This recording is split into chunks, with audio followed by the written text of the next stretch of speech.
Good morning. This is Father Stephen Kelly from St. John's Church in Detroit. We're continuing our series of daily morning meditations where we generally look at one or another of the lessons that are assigned for morning or evening prayer, what is known as the daily office lectionary. And we are now completely into what is known as Trinity Tide. We will be numbering all of our Sundays between now and the end of November as Sundays after Trinity Sunday. And so even though last week, with the first Sunday after Trinity, we actually celebrated with one last great hurrah, the Feast of Corpus Christi, we now get into the long green vestment season, with the rare exception when we have a holy day that falls on a Sunday when we can go ahead and deviate from the green vestments. But for the most part, we are Sundays after Trinity. And so it is, we'll be working our way sequentially through various books of the Bible as we have morning and evening prayer. 2 lessons for morning prayer, 2 lessons for evening prayer. And of course, if I don't talk about any of the other 4 lessons on that day, you are encouraged to pray morning and evening prayer yourself, or at least read the lessons that are assigned in the lectionary and are also contained in our weekly parish chronicle, which can be found on our website, stjohnsdetroit.org. And so we're working our way through St. Luke's Gospel.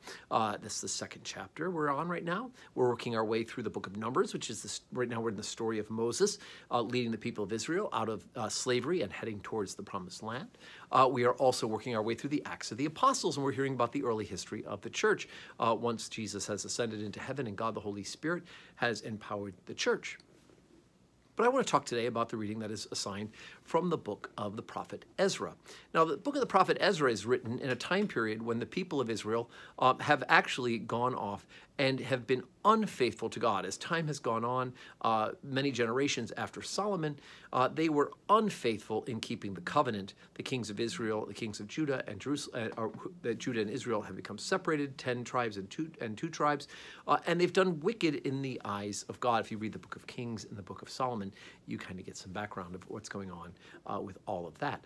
Not Solomon, Samuel, excuse me. You kind of get a history of that. And so it is that God allows Nebuchadnezzar, the king of Babylon, to defeat the people of Israel and destroy the temple that Solomon built. And so it is, as time goes on, the king, another king of Babylon, realizes that they've done evil in sight by taking the vessels from the house of God, the gold and the silver, and using them for profane use. God writes on the wall with a finger, a mysterious finger that writes and tells Nebuchadnezzar that his days are numbered. And so it is that God has inspired the kings of Babylon to allow the house of God to be rebuilt. But then again, another king comes and goes from Babylon, and we've got now Darius, or Darius, depends on how you want to pronounce it, who is not hearing God yet, and in fact is being given a lot of pressure by the groups around Jerusalem who do not want to see the temple of God rebuilt, because the people of the Jews, when they are being faithful to God, have a lot of power and they have a lot of influence because of God's blessings, and they don't want that. So they've asked Darius to stop the building of the temple. And so Darius sends 2 emissaries to go and find out why it is that they are rebuilding this house. He apparently has not gotten the memo. And so this is, we're going to pick up now chapter 5, beginning at verse number 9, to hear about the response, the letters that the emissary wrote back to the king of Babylon. Then asked we those elders, and said unto them thus, Who commandest thou to build this house, and to make up these walls? We asked their names also to certify thee, that we might write the names of the men that were the chief of them.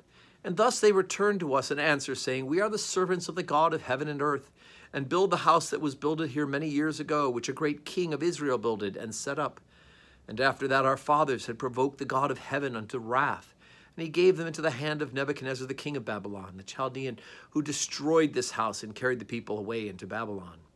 But in the 1st year of Cyrus the king of Babylon, the same king Cyrus made a decree to build the house of God, and made the vessels also of gold and silver of the house of God, which Nebuchadnezzar took out of the temple, and that was in Jerusalem, and brought them to the temple of Babylon.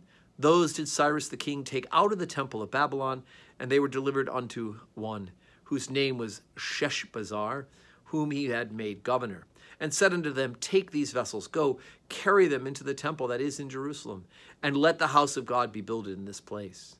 Then came the same Sheshbazzar, and laid the foundation of the house of God, which is in Jerusalem. And since that time, even until now, hath it been in building, and yet is not finished.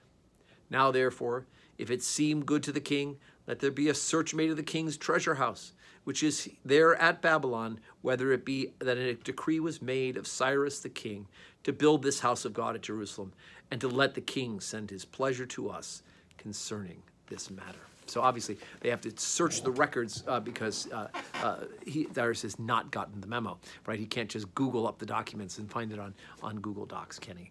That's a whole different time. So we're going to work our way through and hear what the response is, as well as look at a little bit at what's going on with Moses in the book of Numbers in the coming days. We do have worship this week at St. John's, thanks be to God.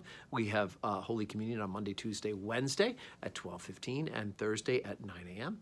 And then we have evening prayer Monday through Thursday at 5 p.m. And all those services can be attended in person live, and it's a great grace and blessing to receive communion at those services, and you can only do that live, or you can watch them online and participate at stjohnsdetroit.org. But either way, I hope that you will pray, you will glorify God, you will give thanks to him for his love and his mercy, and that you will have a blessed Monday.